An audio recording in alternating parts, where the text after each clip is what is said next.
Én mindig hallgatunk híreket. Tényleg? Nálunk vannak a legprofibb részletezők. Lábszak, ja, lábjel. Én ilyen ismertem. És itt van velünk a reggel. Igen. Lábjel csiszolagban gép.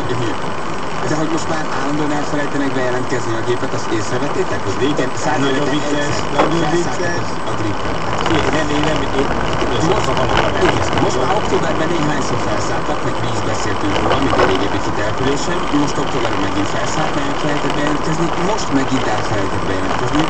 Vagy addig irányítása nem hajlandóak beszélni, és minket nem szeretnek, az országot nem szeretik. Rólunk valahogy itt elfeledkeznek, lerepülnek és elfeledkeznek. Aztán kirepülnek, és onnan már megy minden rendben. De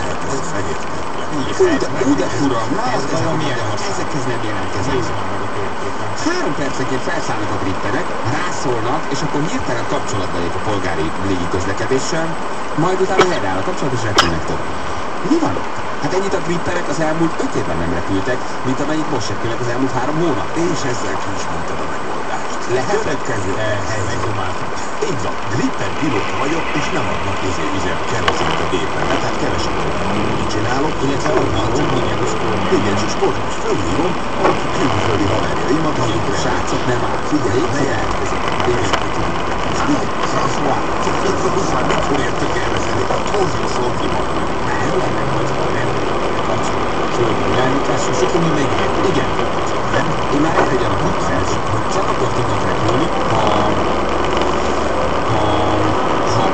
nem jelentkeznek be ezek a gépek. És akkor ezáltal, ugye ezeket így ledívelik szépen, hogy tudjanak a hittenesek repülni. Hittem elfelejt valaki az eljelentést, hogy utasszállító. Tehát, hogy még nem is arról van szó, hogy te valahogy így besorolják a ország, és hogy hívják valami, és tudod valami apró